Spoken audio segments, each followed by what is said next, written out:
आप सभी को नमस्ते। जय सिया राम जी की। आज हम बात करते हैं जन्म कुंडली में धन योग का निर्माण कैसे होता है। जैसा कि आप सभी जानते हैं कि जन्म कुंडली में 12 भाव होते हैं। कुंडली में दूसरा भाव और 11वां भाव, इन्हें हम धन के भाव कहते हैं। 11वें घर से हम सोर्स ऑफ इनकम को जनरेट करते हैं, यानी कि पैसे को कमाते हैं। कैसे भी करके पैसा कमाने का भाव 11वां भाव है। और दूसरा घर हमारा बैंक बैलेंस यानी कि तिजोरी का है, यानी कि जमा करने का है। तो कुल मिलाकर ज्योतिष शास्त्र में दूसरा भाव और 11वां भाव धन के भाव कहलाते हैं। कुंडली में पहला भाव, 5वां भाव, 9वां भाव, जिन्हें हम त्रिकोण भाव कहते हैं, इन्हें लक्ष्मी स्थान भी कहते हैं। और धन का मुख्य कारक ग्रह देवगुरु बृहस्पति होता है। और कुंडली में चंद्रदेव को धन का प्रदाता कहा जाता है। और कुंडली में शुक्र देव को वैभव का कारक कहा जाता है।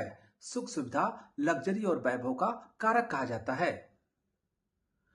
और केंद्र भाव, जिन्हें हम विष्णु स्थान भी कहते हैं, जिसमें से 10वां घर कर्म स्थान का हो जाता है और चौथा घर सुख सुविधा का हो जाता है। 7वां घर पत्नी और जीवन साथी और व्यापार का हो जाता है। चूंकि बात कर रहे हैं धन योग की, तो ज्यादा भावों की व्याख्या नहीं। तो अब जानते हैं कि धन योग का निर्माण कैसे होता है। कुंडली में दूसरे और 11वें घर के स्वामी, कोई भी लगन कुंडली हो, आपस में एक साथ बैठ जाएं या एक दूसरे को देख लें या एक दूसरे से राशि परिवर्तन कर लें, तो जब दो धन भाव के स्वामी का आपस में संबंध बनेगा, धनेश का और लाभेश का, तो आपकी कुंडली में धन योग का निर्माण हो गया। अब किसी भी फल को प्राप्त करने के लिए लगन भाव और लग्नेश का शुभ और बलवान होना जरूरी होता है, जो कि त्रिकोण भाव भी है, लक्ष्मी स्थान भाव भी है। और इसके स्थान को अधिपति को त्रिकोण स्थान अधिपति या लक्ष्मी स्थान अधिपति भी कहते हैं। तो दूसरे और 11वें घर के स्वामी का संबंध हो दृष्टि या युति का या राशि परिवर्तन का। विशेषकर जब संबंध की बात करते हैं तो या तो ग्रह दृष्टि में होता है या तो युति में होता है, और एक राशि परिवर्तन सबसे बेहतर राजयोग माना जाता है धन योग के केस में। तो ध्यान से समझिए, अगर जन्म कुंडली में दूसरे और 11वें घर के स्वामी का संबंध हो तो धन योग का पहला शर्त पूरा। एक से अधिक धन योग भी बन सकते हैं। दूसरे घर के स्वामी का संबंध त्रिकोण भाव के किसी भी स्वामी से हो, लग्नेश से हो, यानी कि लग्नेश का संबंध धनेश से हो, या लग्नेश का संबंध लाभेश से हो, तब भी धन योग, या लग्नेश धनेश लाभेश तीनों का संबंध हो जाए तो और तगड़ा धन योग। जितने अधिक से अधिक भाव अधिपति, जितने अधिक से अधिक कारक ग्रह, जैसे धन का कारक गुरु, वैभव लग्जरी सुख सुविधा का कारक शुक्र सम्मिलित होगा, उतना ही प्रबल धन योग आपकी कुंडली में बनेगा। 5वें घर का स्वामी का संबंध दूसरे घर से हो जाए या लाभ भाव के स्वामी से हो जाए। 9वें घर का संबंध, जो कि भाग्य का स्थान है, प्रबल त्रिकोण स्थान है, उसके स्वामी का संबंध आपके दूसरे घर के स्वामी से हो जाए, दृष्टि का, युति का या दृष्टि राशि परिवर्तन का। 9वें घर के स्वामी का संबंध लाभ भाव से हो जाए, नवमेश और लाभेश का संबंध दृष्टि, युति या राशि परिवर्तन। जब मैं कहता हूं संबंध, तो आप मान के चलिएगा या तो परस्पर एक दूसरे के साथ बैठे हैं, युति में कंजक्शन में है, या तो एक दूसरे को देख रहे होंगे, और या तो एक दूसरे के साथ राशि परिवर्तन किए होंगे।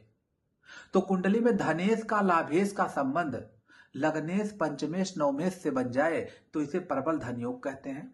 अगर अब धनेश के साथ साथ लाभेश भी हो तो धन योग, धनेश के साथ त्रिकोणेश लग्नेश पंचमेश नवमेश हो तो भी धन योग, लाभेश के साथ लग्नेश पंचमेश या नवमेश हो तो भी धन योग का निर्माण होगा।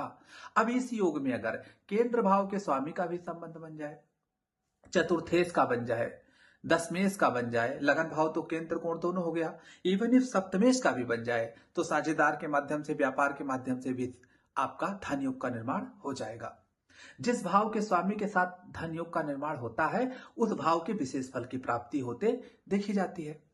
अब धन का कारक देवगुरु बृहस्पति है, धनेश का संबंध देवगुरु बृहस्पति से हो जाए, लाभेश का संबंध देवगुरु बृहस्पति से हो जाए, भाग्य के कारक देवगुरु बृहस्पति होते हैं, धन के कारक तो हैं ही, लाभ के कारक भी देवगुरु बृहस्पति होते हैं। तो देवगुरु बृहस्पति का संबंध नवमेश से हो जाए, देवगुरु बृहस्पति का संबंध पंचमेश से या लग्नेश से हो जाए, वैभव सुख सुविधा का कारक ग्रह शुक्र का संबंध धनेश से हो जाए, आपकी कुंडली में लाभेश से हो जाए, आपकी कुंडली में त्रिकोणेश यानी कि लग्नेश पंचमेश नवमेश से हो जाए, यहां तक कि चतुर्थेश, दशमेश या सप्तमेश से भी हो जाए तब भी धन योग सुख सुविधा का योग बन जाएगा। अब एक बात और आती है कि जब ग्रह त्रिकोणेश होगा या धनेश लाभेश होगा तो निश्चित तौर पर धन योग में बहुत अच्छा फल करेगा। लेकिन एक सूत्र है, कोई भी ग्रह अगर स्वराशि का हो तो वो बहुत अच्छा फल करता है, या अपनी राशि को देखे।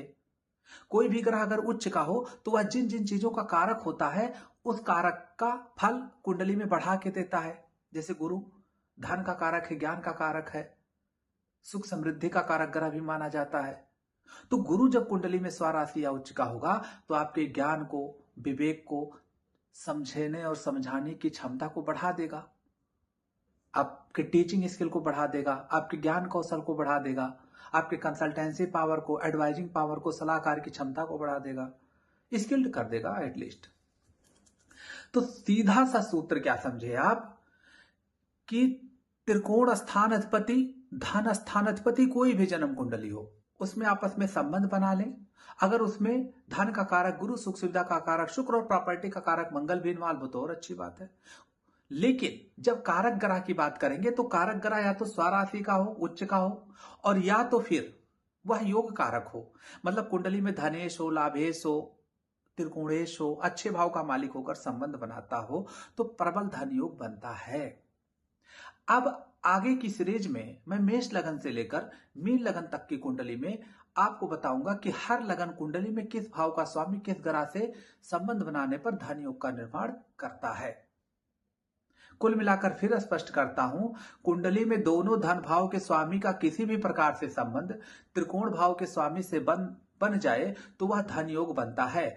और जब धन योग में केंद्र के भी स्वामी का संबंध बन जाए, दसम घर कर्म का, चौथा घर सुख सुविधा का, सातवां घर व्यापार का, तो धन योग राजयोग में बदलने लगता है। तो केंद्र, त्रिकोण और दोनों धन भाव के स्वामी का संबंध ही राजयोग भी बनाएगा और धन योग भी बनाएगा। भाव स्वामित्व की प्रकृति और ग्रह के नैसर्गिक गुणधर्म स्वभाव की प्रकृति पर निर्भर करेगा कि धन का योग किस माध्यम से आएगा। अगर आप अपनी जन्म कुंडली का विवेचना करवाना चाहते हैं, अगर आप फलित ज्योतिष में पुरोधा बनना चाहते हैं, अभ्यास करना चाहते हैं ज्योतिष में, ज्योतिष के विद्यार्थी हैं, कुंडली की विवेचना सीखना चाहते हैं कि प्रैक्टिकल बेस्ड कैसे कुंडली देखकर किसी भी घटना को बताया जा सकता है, तो आप हमसे संपर्क कर सकते हैं। संपर्क सूत्र आपको मिल जाएगा कांटेक्ट में। नमस्ते, जय सिया राम जी की।